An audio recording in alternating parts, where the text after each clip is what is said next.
নমস্কার সবাইকে study with Anirban YouTube চ্যানেলে। তো আজকে আমি যে ভিডিও নিয়ে এসেছি সেটি ত্রিপুরার টেট সম্পর্কিত ডাইরেক্ট কোনো ভিডিও নয়। টেটের সিলেবাস কিংবা টেটের প্রশ্নপত্র বা টেট কীভাবে পড়বে তা নিয়ে কোনো ভিডিও নয়। কিন্তু তার সম্পর্কিত একটি উল্লেখযোগ্য ভিডিও, সেটি হচ্ছে বিএড, ডিএলএড, এমএড বা মাস গ্র্যাজুয়েশন পর কী করবে বা 12 এর পর কী করবে সেটি নিয়ে এখনের দিনের স্টুডেন্টসরা দেখছি অনেক কনফিউশনে পড়ছে। তো আমাকে এই বিষয়ে অনেকে জানার চেষ্টা করছে যে 12 পড়েছে কি নিয়ে পড়বো বা এবং কলেজ শেষ হচ্ছে কি নিয়ে পড়লে ভালো হবে, বিএড করবো নাকি ডিএলএড করবো। তো এরকম বিভিন্ন বিষয় স্টুডেন্টসদের মনে এক্ষণের যে সময়টা চলতেছে এই সময়ে আছে। তো আমি আমার ব্যক্তিগত তরফ থেকে এই জিনিসটা অভিজ্ঞতায় শেয়ার করতে চাচ্ছি বা আমার যে সাজেশনটা আমি সবাইকে দিতে চাইবো সেটা হচ্ছে, প্রথমত যারা কলেজ পাশ করছে এখন লাস্ট ইয়ার কেউ করছে, কেউ এখন করবে কয়েক মাসের মধ্যে। তো তাদের মনে একটি প্রশ্ন হচ্ছে তারা বিএড করবে নাকি ডিএলএড করবে নাকি মাস্টার ডিগ্রি করবে। এখন প্রথম কথা হচ্ছে, যাদের মনে করো কলেজে পড়ানোর ইচ্ছা, অ্যাসিস্ট্যান্ট প্রফেসর হওয়ার ইচ্ছা, তো তাদের টেট সম্পর্কিত কোনো চিন্তাভাবনা মাথায় রেখে লাভ নেই। বিএড ডিএলএড সম্পর্কিত কোনো চিন্তাভাবনা মাথায় নিয়ে রাখ নেই, তারা সোজাসুজি মাস্টার ডিগ্রি করবে, হোক সে সায়েন্সের, হোক সে আর্টসের কিংবা হোক সে কমার্সের। তো যাদের কলেজে পড়ানোর ইচ্ছা, আমি মনে করি তাদের যদি ডিটারমেন্ট থাকে যে তারা কলেজেই পড়াবে বা অ্যাসিস্ট্যান্ট প্রফেসরই হতে চায়, তাহলে বিএড ডিএলএড বা এমএড এর চিন্তা ভাবনা করে লাভ নেই। ডাইরেক্ট ইউনিভার্সিটি যেখান থেকে হোক মাস্টার ডিগ্রি কমপ্লিট করাটা ভালো। আর যারা মনে করছো টিচিং লাইনে যাবে না, তাহলে আমি মনে করবো কলেজের পরে যদি অন্য কিছুতে প্রিপারেশন নিতে চাও, তাহলে কলেজের পরেই সেই প্রিপারেশনটা 100% নেওয়া দরকার। কারণ এমন কোনো এক্সাম আমার জানা মতো নেই যেগুলো গ্র্যাজুয়েশনের পর আরও কিছু পড়াশোনা করতে হয়। ম্যাক্সিমাম এক্সামই গ্র্যাজুয়েশন হাইয়েস্ট, এমনকি ইউপিএসসির মতো এক্সামও হাইয়েস্ট কোয়ালিফিকেশন গ্র্যাজুয়েশনে হয়ে যায়। তো যারা টিচিং লাইনে যাওয়ার ইচ্ছে নেই, কলেজে হোক বা স্কুলে হোক, তারা আমি মনে করবো গ্র্যাজুয়েশনের পরে মেইন ফোকাসটা যে এক্সামের জন্য তুমি নিতে চাও ওই এক্সামের জন্য দাও। অন্য কোনো টেট মানে মাস্টার ডিগ্রি করে আমি মনে করি এটা পিওরলি, যদি মাস্টার ডিগ্রি 2 ইয়ার্স ইউনিভার্সিটিতে গিয়ে করো, তাহলে ওটা আমার মতে 2 বছর সময় নষ্ট হবে তোমার। তো যারা মাস্টার ডিগ্রি মনে মনে করার ইচ্ছা আছে, যারা কমার্সে বা আর্টসে পড়ো, তারা তো ইগনো থেকে খুব সহজেই মাস্টার ডিগ্রি কমপ্লিট করতে পারবে 2 বছর সময়ে। শুধু একটু ধৈর্য ধরে 2 বছর সময়, শুধু একটু পরীক্ষা দিতে হবে, একটু পড়াশোনা করতে হবে। তো এত পরিশ্রম নেই ইগনোতে যদি মাস্টার ডিগ্রি করতে চাও। আর যারা সায়েন্সে আছো তারা খুব সম্ভবত ইগনোতে সায়েন্সে মাস্টার ডিগ্রি এমএসসি করা যায় না। তো তোমরা যদি মাস্টার ডিগ্রি করার ইচ্ছা থাকে তাহলে এমএ বা এমকমেই করতে হবে। যদি তোমরা অন্য কিছুতে মানে টিচিং ছাড়া অন্য কিছুতে যেতে চাও কিন্তু মাস্টার ডিগ্রি করার ইচ্ছা থাকে, তাহলে এটা তোমাদের জন্য আমি বলবো যে তোমরা রেগুলার মোডে মাস্টার ডিগ্রি করে 2 বছর সময় নষ্ট না করে যে এক্সামের জন্য প্রিপারেশন নিতে চাও ফিউচার, ওই এক্সামের জন্য প্রিপারেশনটা 100% শুরু করে দাও কলেজের পর কোনো সময় নষ্ট না করে। এখন আমি আসি যারা টিচিং লাইনে যেতে চাও। তো যারা টিচিং লাইনে যেতে চাও, তারা যদি কলেজে পড়াশোনা করতে চাও, আমি আগে বলেছি যদি কলেজে পড়াতে চাও তাহলে তোমরা অবশ্যই মাস্টার ডিগ্রি করতে হবে, কারণ কলেজে পড়াতে গেলে মাস্টার ডিগ্রি লাগবেই। যদি কলেজে পড়ানোর ইচ্ছা থাকে তাহলে সেই মাস্টার ডিগ্রিটা আমি আশা করি রেগুলার মোডে করাটাই ভালো, কারণ রেগুলার মোডে হলে একটু হলেও জিনিস সম্পর্কে বা সাবজেক্ট সম্পর্কে আইডিয়াটা একটু বেশিও পাবে, যা ইগনোতে হয়তো বা একটু কম পাওয়া যাবে। আর যারা স্কুলে পড়ানোর ইচ্ছা বা যাদের মনে করো একটু আগে আগে জব লাগবে, জবের চান্স মানে জবটা তাড়াতাড়ি দরকার, তারা আমি মনে করব কলেজের চিন্তা ভাবনাটা ছেড়ে, কারণ কলেজে এখন খুবই রিকোয়ারমেন্ট খুব কম হয়, ম্যাক্সিমামই গেস্ট লেকচারার দ্বারা পরিচালিত হচ্ছে।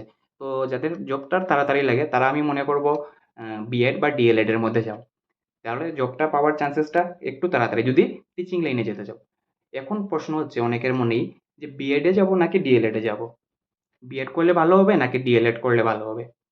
তো এটা আসলে একটা খুব কঠিন প্রশ্ন এবং সেটা সঠিক উত্তর দেওয়া আমার কাছেও সম্ভব নয়। তো আমি কিছু আইডিয়া দিতে পারি বা আমার সাজেশন কিছু দিতে পারি, কিন্তু সেই সাজেশনটা কতটুকু তোমরা নিজের মতো করে নেবে, ভাববে।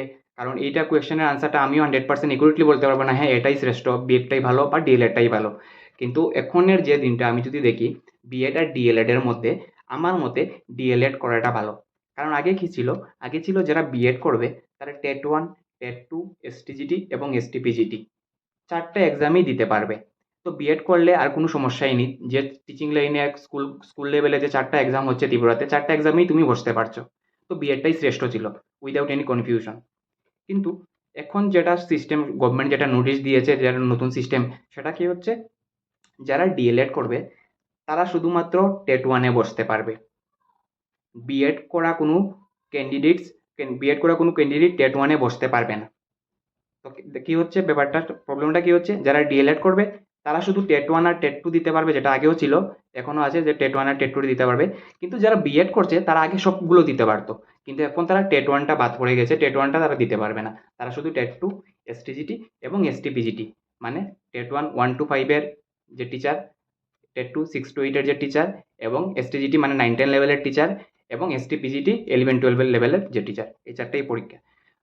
তো এখন সমস্যাটা কি হচ্ছে, এক্ষুনের যে আমাদের ত্রিপুরার যে পজিশন বা সিচুয়েশন বা এক্সাম যেভাবে হচ্ছে, আমার মতে ডিএলএড যারা করছে তারা টেট 1 টেট 2 দুটোই দিতে পারবে, এসটিজিটি এবং এসটিপিজিটি দিতে পারবে না। এবং যারা বিএড করছো বা বিএড করবে তারা টেট 1 দিতে পারবে না, কিন্তু টেট 2, এসটিজিটি এবং এসটিপিজিটি 3টে এক্সাম দিতে পারবে। কিন্তু সমস্যাটা কোথায় হচ্ছে ত্রিপুরাতে, এসটিজিটি এবং এসটিপিজিটি মানে 9-10 এক্সাম, 9-10 এর যে টিচারের এক্সাম এসটিজিটি এবং 11-12 এর যে এক্সাম এসটিপিজিটি, এইগুলো খুবই কম হচ্ছে, এগুলো রিক্রুটমেন্ট হচ্ছে না, এটা হচ্ছে একটা সমস্যা। দ্বিতীয় সমস্যা হচ্ছে এইগুলোতে কোনো পোস্ট আগের থেকেই পোস্ট বলা থাকে যে আমি 50টা গভর্নমেন্ট 50টা সিট নেবে, বা গভর্নমেন্ট এই সাবজেক্টে এসটিপিজিটির জন্য হিস্ট্রিতে 10টা, পলিটিক্যাল সায়েন্সে 5টা, এভাবে পোস্ট আগে থেকে দেওয়া থাকে। এই ক্ষেত্রে প্রবলেমটা কি হচ্ছে, এখন তুমি মনে করো যদি গভর্নমেন্ট 10টা সাবজেক্ট, মানে একটা মনে করো হিস্ট্রিতে গভর্নমেন্ট 10টা টিচার নিচ্ছে, 10জন টিচারকে নিয়োগ করবে, তো এখন তুমি 150-এর মধ্যে পরীক্ষা হচ্ছে, 150-এর মধ্যে তুমি যদি 140ও পেয়ে যাও, কিন্তু তুমি যদি ওই 10জনের মধ্যে না আসতে পারো, তাহলে কিন্তু তোমার এই পুরোপুরি ক্যান্সেল, তুমি এটার ফিউচারে কোনো কাজে লাগাতে পারবে না। তুমি ফিউচার যখন আবার এসটিপিজিটি নেবে, আবার নতুনভাবে এক্সাম দিতে হবে, তো তোমার এই 40 মার্কসের কোনো ভ্যালু রইল না। সেম এসটিজিটির ক্ষেত্রেও এসটিজিটির ক্ষেত্রেও গভর্নমেন্ট বলে দেয় যে গভর্নমেন্ট কতটা পোস্ট নিবে, তাহলে তুমি যদি ওই পোস্টের মধ্যে ঢুকতে পারো, তাহলে কিন্তু তোমার এই মার্কসটা ভ্যালিড, না হলে ওই বছরের জন্য নয়, পুরো লাইফের জন্য এই মার্কসের আর কোনো ভ্যালিডিটি নেই, এটা শেষ, এই বছরই শেষ। নতুন করে যখন গভর্নমেন্ট আবার চাইবে, আবার নতুন করে এক্সাম দিতে হবে। তো এটা একটা সমস্যা, এটা হচ্ছে দুটো বিরাট সমস্যা। যারা বিএড করছো এবং এসটিপিজিটি হবে কি হবে না বা কিভাবে হবে এটা নিয়ে ভাবছো, এটা আমার মনে হচ্ছে দুটা সমস্যা। একটা হচ্ছে এক্সামও কম হচ্ছে, দ্বিতীয় হচ্ছে পোস্ট যেগুলো নিবে ওই পোস্টের ভিতরে ঢুকাটা আর একটা কষ্ট। যদি পোস্টের ভিতরে আসতে পারো তাহলে চাকরি হবে, যদি পোস্টের ভিতরে আসতে না পারো তাহলে পরিশ্রমটা একদম এই বছরের জন্য বেকার যাবে না, শুধু মানে মোটামুটি মার্কসেরও কোনো ভ্যালু থাকবে না যে মার্কসটা তুমি পেয়েছো। আর ডিএলএড এর ক্ষেত্রে কি হচ্ছে একটু সুবিধাটা, বা টেটের ক্ষেত্রে যেটা, কারণ ডিএলএড করলে টেট 1 এবং টেট 2 দুটোই দিতে পারছো, তো যেটা বিএড করে তো এসটিজিটি এসটিপিজিটির কথা তো বললাম, আর টেট 2 যেটা সেটা ভ্যালিডিটি থাকে, দ্যাট মিনস তুমি যে মার্কসটা পেয়েছো এটা ভ্যালিডিটি থাকবে। তো তুমি শুধু একটা সুযোগ, ওই একটা 3টে এক্সামের মধ্যে একটা এক্সামই তোমার এমন হচ্ছে যেখানে তোমার ভ্যালিডিটি থাকবে। মনে করছো তুমি আজ গভর্নমেন্ট নিয়েছে, কারণ টেট 1 এবং টেট 2তে কিন্তু গভর্নমেন্ট আগে থেকে বলে দেয় না যে আমি 100টা পোস্ট নেবো বা 100জন টিচার নেবো। টেট 1 এবং টেট 2 এর মধ্যে এমন কোনো কিছু নেই। তুমি এবছর এক্সাম দিয়েছো, টেট পাস করেছো, গভর্নমেন্ট যতগুলো ইচ্ছা পোস্ট গভর্নমেন্ট নেবে। মনে করো 2000 পাস করেছে, গভর্নমেন্টের যদি ইচ্ছা হয় গভর্নমেন্ট 2000 থেকে 100জন নেবে, তাহলে 100জনই নিতে পারবে গভর্নমেন্ট। বাকি যে সেগুলো রয়ে যাবে, সেগুলো আবার যখন গভর্নমেন্ট নিয়োগ করবে তুমি আবার অ্যাপ্লাই করতে পারবে। কিন্তু এসটিজিটি বা এসটিপিজিটির ক্ষেত্রে কিন্তু এমন হবে না। এসটিপিজিটি এবং এসটিজিটির ক্ষেত্রে গভর্নমেন্ট প্রথম থেকেই বলে দেবে এতগুলো পোস্ট নেব এবং এতগুলো মানুষকেই নিয়োগ করবে, বাকি যে যত মার্কস পেয়েছে এগুলো শেষ, এগুলো আর কাজে লাগবে না। কিন্তু টেট 1 এবং টেট 2 দুটা সুযোগই ডিএলএড যারা ক্যান্ডিডেট তারা পাচ্ছে, এবং তুমি শুধু বিএড যদি করে আসো তুমি এই সুযোগটা মানে ভ্যালিডিটি সুযোগটা শুধু একটা ক্ষেত্রেই পাচ্ছ, টেট 2 এর ক্ষেত্রে। তো তার জন্য ডিএলএড করাটা একটু বেটার, কারণ ডিএলএড এর টেট 1 এবং টেট 2 তুমি দুটো পরীক্ষাতেই বসতে পারছো। এবং এই দুটো পরীক্ষার সুবিধা কি, টেট 1 এবং টেট 2 তুমি যদি টেট 1 এবং টেট 2 পরীক্ষাও মোটামুটি প্রায় বছরই হচ্ছে, বা 1 বছর 2 বছর মিস দিয়েও হচ্ছে, অ্যাটলিস্ট এসটিজিটি এবং এসটিপিজিটি থেকে বেশিভাবে হচ্ছে। এটা হচ্ছে একটা সুবিধা। আর একটা সুবিধা হচ্ছে তুমি টেট 1 এবং টেট 2 এর জন্য যদি প্রিপারেশন নিও এবং যদি তুমি পাস করো, তাহলে তোমার ওটা ভ্যালিডিটি থাকবে, লাইফ টাইম ভ্যালিডিটি গভর্নমেন্ট দিয়ে দিয়েছে। তুমি আজ পাস করেছো, তার মানে তোমার অ্যাটলিস্ট মেন্টাল স্যাটিসফ্যাকশনটা থাকবে যে আমি গভর্নমেন্ট পাস করেছি, মানে একদিন না একদিন হয়তো চাকরি পাওয়ার সুযোগ থাকবে। কারণ টেট 1 এবং টেট 2 মার্কসগুলোর ভ্যালিডিটি যায় না। এবার গভর্নমেন্ট নিয়েছে, তুমি পাস করেছে 1000 জন, গভর্নমেন্ট নিয়েছে 500 জন, তো তুমি 500 জনের মধ্যে আসতে পারোনি, কোনো প্রবলেম নেই তাতে। কিন্তু এসটিজিটি এবং এসটিপিজিটির মধ্যে কিন্তু 500 জনের মধ্যে আসতে পারোনি মানে তুমি শেষ, এই 500 জনকেই নিবে, বাকি 500 জনের আর কোনো চান্স নেই নেওয়ার, এই বছরের জন্য নয়, শুধু এই মার্কসটাই শেষ, আবার গভর্নমেন্ট যখন নেবে আবার তোমাকে এক্সাম দিতে হবে। কিন্তু টেট 1 এবং টেট 2 ক্ষেত্রে কি হচ্ছে, গভর্নমেন্ট পাস করেছে 1000, গভর্নমেন্ট 500 জন নেবে, 500 জন কিন্তু বাকি থাকবে, তাদের ভ্যালিডিটিটা কিন্তু থাকবে। গভর্নমেন্ট আবার যখন নেবে তখন তারা আবার অ্যাপ্লাই করতে পারবে, তখন আবার তারা অ্যাপ্লাই করতে পারবে। এখন এটা একটা হচ্ছে এটা, এখন এখানে একটা সমস্যা হচ্ছে, ছোটোখাটো একটা সমস্যা কি হচ্ছে, মনে করো গভর্নমেন্ট একবার নিয়েছে 500 জন, তারপর আরও 3 বছর পর আরও 500, মানে আরও গভর্নমেন্ট আরও 300 জন টিচার নিচ্ছে, কিন্তু ওই 3 বছরের মধ্যে যদি আরেকবার টেট হয়ে যায়, তাহলে ওই টেটে তো আরও কিছু ভালো মার্কস চলে আসবে। ওই টেটে যদি ভালো মার্কস চলে আসে, তাহলে তোমার কিন্তু মেরিটলি যে তুমি আগে 500 এর মধ্যে রয়েছে, তার মানে এ নয় যে তোমার 500 জনকেই আগে নেবে, গভর্নমেন্ট কিন্তু অ্যাকর্ডিং টু মেরিট লিস্ট আবার নেবে। তো এটা একটা সমস্যা হয়ে যায়। তো আমরা সবাই চাইবো যে প্রথম থেকে ভালো মার্কস করার, কিন্তু তারপরে একটা চান্সেস থাকে সবাই চাকরি পাওয়ার টেট ওয়ান এবং টেট টুতে, যেটা এসটিজিটি বা এসটিপিজিটিতে নেই। তো এটাই হচ্ছে মেইন কথা, যে টেট ওয়ান যদি তুমি ডিএলএড যদি তুমি করো, তাহলে তুমি টেট ওয়ান এবং টেট টু দুটো পরীক্ষাতেই বসতে পারবে, এবং এই দুটো পরীক্ষার মার্কসেরই ভ্যালিডিটি থাকে। তোমার একটা সুযোগ থাকে যে কোনো সময় চাকরি পাওয়ার, গভর্নমেন্ট যখনই ফর্ম ফিল আপ করবে, জবের জন্য বলবে, তুমি তখনই ফর্ম ফিল আপটি করতে পারবে, যেটা এসটিজিটি এবং এসটিপিজিটির মধ্যে নেই। তো এটা হচ্ছে বেসিক্যালি আমার মতে ডিএলএড করাটা এখনের দিনে ভালো, কারণ তুমি টেট ওয়ান এবং টেট টু দুটো পরীক্ষাতেই বসতে পারবে। আর এর মধ্যে আরেকটা কি সুবিধা হচ্ছে, টেট ওয়ানের যে এখন যে পজিশনটা আমার যতটুকু জানা বা আমার যতটুকু আইডিয়া, টেট ওয়ানের মধ্যে কিন্তু এখনো ক্রাইসিস আছে। বিভিন্ন স্কুলের মধ্যে টেট ওয়ানের টিচার, দ্যাট মিনস 1 to 5 লেভেলের টিচারের প্রচণ্ড অভাব, প্রচুর পরিমাণে অভাব। তো গভর্নমেন্ট অবশ্যই টেট ওয়ানের যে ফর্ম ফিল আপ বা টেট ওয়ানের যে প্রশ্নপত্র অবশ্যই কিছুটা হলেও সহজ করবে প্রত্যেক বছরই, এবং টেট ওয়ানের পরীক্ষার্থী যারাই পাস করবে তাদের কিন্তু চাকরি পাওয়ার চান্সেসটা খুব বেশি। টেট ওয়ান যারা পাস করবে তারা কোনো, আমার মনে হয় না তাদের আরও বিগত 4-5 বছর যেগুলো আসছে এগুলোর মধ্যে টেট ওয়ান পাস করে চাকরি পাবে না বা চাকরি পাওয়ার চান্সেস কম, এই সিচুয়েশন আমার মনে হয় না আসবে। কারণ টেট ওয়ানের মধ্যে প্রচুর শিক্ষকের দরকার, টেট ওয়ানে প্রচুর এখনো রয়ে গেছে যেগুলো অভাব পূরণ করতে হবে টেট ওয়ান লেভেলে, দ্যাট মিনস প্রাইমারি লেভেলে। প্রাইমারি লেভেলে টিচারের অনেক দরকার।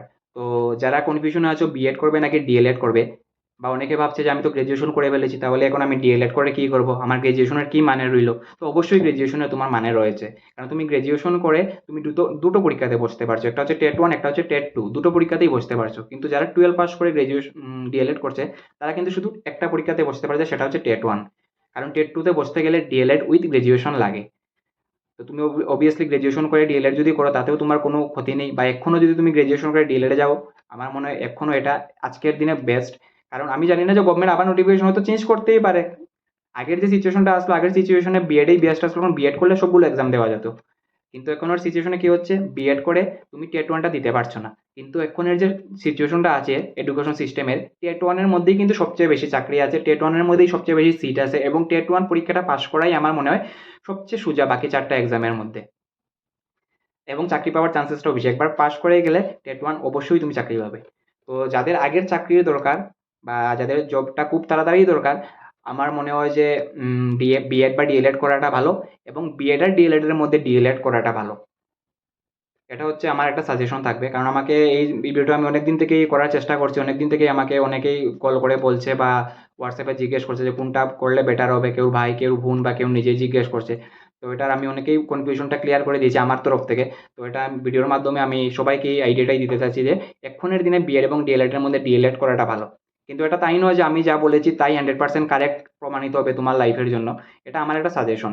আমি যা ফিল করছি, আমি এডুকেশন সিস্টেমে আছি, এডুকেশন সিস্টেমে থেকে যে জিনিসটা আমি ফিল করছি, আমার মনে হচ্ছে ডিএলএড করাটা এখনের দিনে ভালো। কারণ সিম্পল কথা যদি আমি লাস্ট ইনশর্ট বলে যাই, ডিএলএড করলে তুমি টেট ওয়ান এবং টেট টু দুটোতে বসতে পারবে, এবং দুটো এক্সামেরই ভ্যালিডিটি আছে। তুমি আজ চাকরি না পাও, 5 বছর পরে যদি গভর্নমেন্ট নেয়, তুমি ওই তোমার টেট পাস করা সার্টিফিকেট দিয়ে তুমি অ্যাপ্লাই করতে পারবে। কিন্তু বিএডের কি সমস্যা হচ্ছে, তুমি টেট ওয়ানে বসতে পারবে না। কিন্তু আজকের দিনে টেট ওয়ানের মধ্যেই সবচেয়ে বেশি সিট আছে, টেট ওয়ানের মধ্যেই সবচেয়ে বেশি রিক্রুটমেন্ট হবে, এবং টেট ওয়ান পাস করলে চাকরি পাওয়ার চান্সটাও সবচেয়ে বেশি। কিন্তু তুমি বিএড করে টেট ওয়ানে বসতেই পারবে না, তুমি বসতে পারবে কোথায়, টেট টুতে, অনলি টেট টু এবং এসটিজিটি এসটিপিজিটি। তো টেট টুর শুধু ভ্যালিডিটি থাকবে টেট পাস সার্টিফিকেটের, কিন্তু এসটিজিটি এবং এসটিপিজিটি পাস করার কোনো ভ্যালিডিটি নেই। গভর্নমেন্ট যখন নেবে তখন গভর্নমেন্ট আগে থেকেই বলে দেবে আমি 100টা নেবো বা 200 জন টিচার নেবো, ওই 200 জন বা 100 জনকে গভর্নমেন্ট রিক্রুট করবে। বাকি তুমি যত পার্সেন্টই মার্কস পাও, যতই মার্কস পাও, তাতে তোমার কিছু আসা যাবে না, গভর্নমেন্টের কিছু আসা যাবে না, তোমার এই মার্কসের আর কোনো ভ্যালিডিটি থাকবে না। তোমাকে আবার নতুন করে এক্সাম দিতে হবে যখন এসটিজিটি বা এসটিপিজিটি এক্সাম নেবে। টেটও তুমি আবার নতুন করে দিতে পারবো, দিতে পারো। টেট মনে করো তুমি এবার গভর্নমেন্ট যে রিক্রুটমেন্টটা হচ্ছে, তুমি টেট সার্টিফিকেট দিয়ে সেই রিক্রুটমেন্টে ঢুকতে পারো নি, তো গভর্নমেন্ট আবার যখন নেবে টেট, তুমি আবার টেটও দিতে পারো, এবং তোমার আগের সার্টিফিকেটেরও ভ্যালিডিটি থাকবে। তো তুমি বেটার পজিশনের জন্য তুমি আবার টেট দিতে পারো, আরও ভালো মার্কস করতে পারবে, এটা তো তোমার মর্জি। তো এই জিনিসটা হচ্ছে গিয়ে ক্লিয়ারিটি আমার তরফ থেকে, যে এখনের দিনে ডিএলএড করাটা একটু বেশি ভালো। আর যারা টিচিং লাইনে যাওয়ার ইচ্ছা নেই, তারা তো গ্র্যাজুয়েশনের পরে, আমি বললাম গ্র্যাজুয়েশনের পরে আর কোনো চিন্তা না করে, যে জিনিসটাতে তোমার যেতে ভালো লাগে, যে জিনিসটাতে তুমি ফোকাস করছো, ওই জিনিসটা নিয়ে ফুল প্রিপারেশন শুরু করে দাও। আর যারা কলেজ লাইনে পড়ানোর ইচ্ছা, কলেজে পড়ানোর ইচ্ছা, ইউনিভার্সিটিতে পড়ানোর ইচ্ছা, তারা তো টিচিং মানে স্কুল বা স্কুলে পড়ানোর চিন্তা, দ্যাট মিনস বিএড বা ডিএলএড করার কোনো চিন্তা করার দরকার নেই। তারা অবভিয়াসলি ভালোভাবে মাস্টার ডিগ্রি করো, যে যে সেকশনে আছো, দেন নেট স্লেট বা বাকি সায়েন্সের যা আছে এক্সামগুলো, ওই এক্সামগুলো দিয়ে প্রফেসর লেভেলে যাওয়ার চেষ্টা করো, অ্যাসিস্ট্যান্ট প্রফেসর লেভেলে।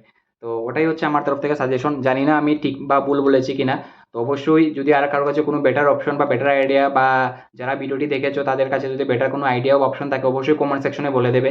তো যারা পরীক্ষার্থী আছে বা যারা এই জিনিসটা নিয়ে কনফিউশনে আছে তারা এই জিনিসটা আরও বেশি ক্লিয়ারিটি পাবে যদি আমি কোনো কিছু ছেড়ে দিই আমার বক্তব্যের মধ্য থেকে। তো অবশ্যই তোমরা কমেন্ট সেকশনে জানাবে আর কি করা যায় বা কি বেটার সিচুয়েশন হতে পারে আজকের দিনে। Thank you. অবশ্যই সাপোর্টে থাকবেন। আমি আমার ব্যক্তিগত সময়ের অভাবের জন্য কন্টিনিউয়াসলি ভিডিও দিতে পারছি না। তো অবশ্যই আমি ট্রাই করবো আপনাদের সাহায্য করার আমার তরফ থেকে। Thank you so much.